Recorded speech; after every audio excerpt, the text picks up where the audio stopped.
بچہ اندے کول موت دا فرشتہ آ گیا، اسرائیل ہاتھ گھرتن لگا، او بچہ آندا ہے ٹھہر جا اسرائیلا، سانو لگیاں توڑ نبھا لین دے، ٹھہر جا اسرائیلا، سانو لگیاں توڑ نبھا لین دے، میں جان حوالے کر دے سا، اس جان دا مالک آ لین دے۔ سبحان اللہ سبحان اللہ، جندہ واسطہ گھتیا بلا ہون اسرائیل سالے کٹ سکتا ہے، اسرائیل پیچھے ہٹ کے بہ گیا، میرا نبی اس ڈھاری دے ہاتھے نو بڑیا کہ انہوں خوشبو آئی، او بچہ جڑا ہے اس منہ منجی تو بوئے والے پاسے کیتا تے حضور اندر داخل اندے پہ آن، سبحان اللہ، ویک کے تے مسکرایا، اٹھن دا چارہ کیتا، حضور جلدی دے نال آگئے، منجی تے بے کے ان دا سیر چاہ کے اپنی جھوڑی دے وچ رکھ لیا، اور میں نو کسے پاٹی کتاب اچھو وکھاؤ چاہ بے کسے مسلمان دا، کسے نمازی دا، کسے حاجی دا، کسے روزے دار دا، کسے تسبیح پھیرن آلے دا، کسے ہو کرن آلے دا، سر میرے رسول نے جھوڑی اچھ رکھیا ہوئے، اللہ سبحان ایک یہودی دا سر رسول نے اپنی جھوڑی اچھ رکھیا، کلمہ نہیں پڑھیا، صرف دل اچھ رسول دی محبت، سبحان اللہ، او دا سر رکھیا، اس اکھی کھولیاں، اکھی کھول کے حضور دا چہرہ ویکھیا، چہرہ ویکھ کے آندہ ہے اس چاند کی صورت پہ مر جاؤں فدا ہو کر، سبحان اللہ، او بچہ کیا آندہ ہے اس چاند کی صورت پہ مر جاؤں فدا ہو کر، تمنا ہے کہ دم نکلے دیدار خدا ہو کر، سبحان اللہ، ان نرگسی آنکھوں کا بیمار ہی رہنے دو،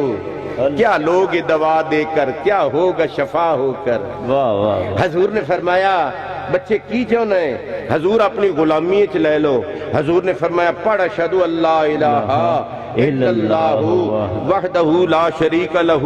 واشہد ان محمدا عبدہ ورسولہ، کلمہ پڑھیا، میرے نبی دی غلامی دے وچ آ گیا، رومن لگ گیا، حضور نے فرمایا روندا کیوں ہے؟ کہ حضور ویکھو کون بیٹھا ہے؟ فرمایا اسرائیل بیٹھا ہے، جیو میرا روح قبض کرنا آیا ہے، فرمایا پھر کیے؟ حضور میں نہ نمازاں پڑھیاں، نہ روزے رکھے، نہ حج کیتا، نہ زکاة، نہ تسبیحاں پھیریاں، نہ میں وظیفے کیتے، نہ اللہ اللہ کیتی، تے میں بلا جنت کی میں جاؤں گا۔ میرے آقا نے فرمایا تو ساڈا عاشق ہے، تیرے دل دے میں ساڈی محبت ہے، اسی ضامن ہیں، تینوں اسی جنت لے کے جاؤں۔ سبحان اللہ، نعرہ تکبیر، نعرہ رسالت، نعرہ حیدری، کوئی عمل نہیں پلے، حضور دی محبت ہے، صرف کلمہ پڑھیا، حضور علیہ السلام دی جوڑی چ ہسدیاں ہسدیاں جان دے دیتی، سبحان اللہ، بھلا کوئی ہے قسمت والا جڑا رسول دی جوڑی جان دیتی ہوئے؟ اللہ، اس لیے یہودی آکھن لگا حضور ہے تھوڑا ہے لے جاؤ، سبحان اللہ، حضور نے انہاں جنازہ چوا لیا، حضور لے آئے، لیا کے نوایا، غسل دیوا کے کفن دیوایا، کفن دیوا کے جنازے نال جنت البقیع چ حضور پباں تے ٹرے جاندے۔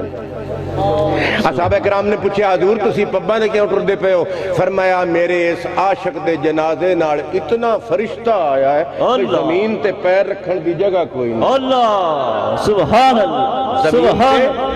پیر نہیں رکھیندا۔ تو سبحان اللہ، سرکار نے جنازہ پڑھایا، جنازہ پڑھا کے سرکار او دی قبر دے وچ جا کے لیٹ گیا، اللہ، سبحان اللہ، ایک علی دی ماں دی قبر دے وچ لیٹے ہیں، فاطمہ بنت اسد دی قبر ہے، ایک اس اپنے غلام دی قبر وچ لیٹے رہے،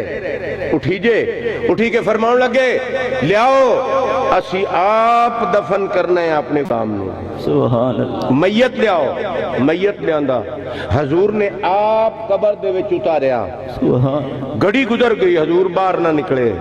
2 گھڑیاں گزر گئیاں، 3 گھڑیاں گزر گئیاں، 4 گھڑیاں گزر گئیاں، 5 گھڑیاں گزر گئیاں، 5 گھڑیاں تو بعد حضور باہر آئے، سردی دا موسم آ، لیکن چہرے پاک تے پسینے دے قطرے انجان جی میں ستارے ہوندن۔ اصحابہ اکرام نے عرض کی حضور اتنی دیر؟ فرمایا جنت دے زامن بنے ہاں، جنت دکھا کے آئے ہاں، سبحان اللہ، اندہ گھارے نو دکھا کے آئے ہاں، سبحان اللہ، انہوں گھر دکھایا ہے۔ حضور نے فرمایا حضور غلام آکھن لگیا تواڈے چہرے تے قطرے پسینے دے ٹھنڈ ہے، فرمایا قبر دے وچ میرے عاشق دی زیارت واسطے اتنیاں حوراں جنت دے وچوں آئیاں جو سانو پسینہ آ گیا اور ساڈا پسینہ غلام ساڈا جڑا ہے اون دے کفن دے اتے ڈٹھا ہے، جدوں تک اے قبر قائم راسی ان دے وچوں ساڈی خوشبو آندی راسی۔ سبحان اللہ سبحان اللہ۔ کوئی ہے ہی ہو جا جن دی پر رسول نے فرمایا ہوئے بھی ان دی قبر وچوں ساڈی خوشبو آندی راسی۔ سبحان اللہ۔ وہ حضور دی محبت ہے، حضور دا پیار ہے۔ میں اپنے ذوق واسطے صرف 2-3 شعر سرکار دے نظرانہ پیش کرنا آخر دے وچ، وہ صرف میرے نال جے دل کرے تے پڑھ لے ہے۔